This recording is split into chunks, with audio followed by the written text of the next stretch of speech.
Anyway, back to the Baldwin film. No, what I really mean is back to reality, but the film made the connections of which I write. It seems very self-indulgent to speak of myself during these times as the world falls apart.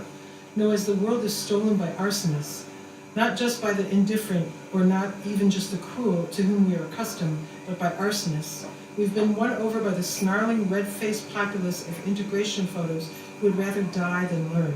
We've always had their terrible influence in all quarters, but now they're at the helm of everything. We know she's a red-faced white woman, though the photos are black and white. Her whole life has been one great smear. She's in a plaid dress, hair in finger curls, and she spit upon a small black girl with small puffs of hair and big round eyes and a stack of books under her arm. This little girl, squishy baby face, swift little legs, one after the other. Think of our nieces and nephews, we writers and our nieces with their little legs, fully human and operational and spectacularly small and soft, with little baby hands and their forming words. They're taking people from the airports, from the hospitals, a man dropping off his daughter at school. They grabbed a woman in search of restraining orders at the court, a woman dreaming of final freedom from her husband's fist to the face.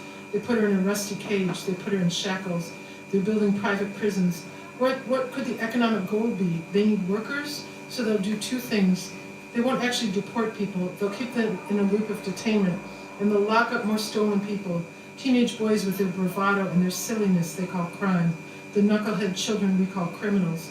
Stolen people and stolen land, indeed, and they've wanted the same thing since the start, for the rest of us to work for their wealth. An entire cultural disease, so morbidly sick they would rather we all go up in flames than learn. Pow, pow, pow. My friends have become brilliant with insult. They speak of his hands and his urine stream. They call him demoralizer in chief, cretinous. They are finding obscure terms from the Norman rule of England. These are writers after all. They call him the performance artist. They pun with words for ass and bowels. They mock his hair and his orange tan and his butt mouth and his penis. 19 kinds of stupid and bad smelling. They notice he's made his daughter first lady. An abuser never wants to honor his wife. They mock his small vocabulary. We are appalled, indignant. We are more of a we. Everyone on my social media says we, meaning all of us who think this is wrong, every shade of us. We like the CIA better than we used to. We think Nike and Coke, those flesh-eating monsters with their multicultural commercials, are on our side. Alliances in a Game of Thrones are never noble. They are only cunning. We think CNN is a champion of truth and justice. All of us now are the left, though the Marxist dream has floundered, and some of us are risking our lives. Because we speak of him night and day, he's all we speak of. We know he is a they, we speak metaphorically. And the Russians, they say, were in Brexit. Journalists are combing through every record, looking for the smoking gun. Putin's attempt to take over the world. Putin has been making allegiance with small, crazy bands of white supremacists all over Europe. Dupes rich and poor. White supremacy, the dupe of the world. White people fighting amongst themselves again over the rest of us. It must be very lonely. Who is killing the Russian diplomats? I've heard of 7. We haven't heard rumors of T-Rump's murders. There's not a trail of bodies like Duterte or Governor Schneider of Michigan. The rancid-faced in chief has a trail of torture and indignity, but not poisoning. The sudden deaths of healthy 54-year-olds, choking as their cars lurch. This sounds like Putin. But why would he kill his own people?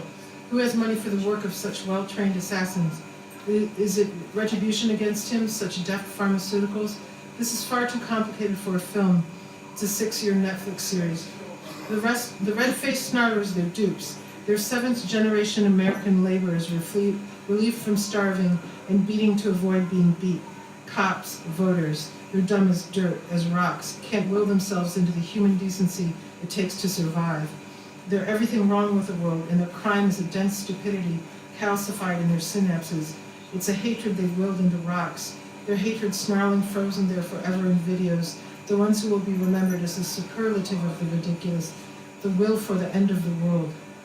I miss you, Leslie Ann. I know you will find a fantastic life in Paris. I think you may just beat the snarlers over there.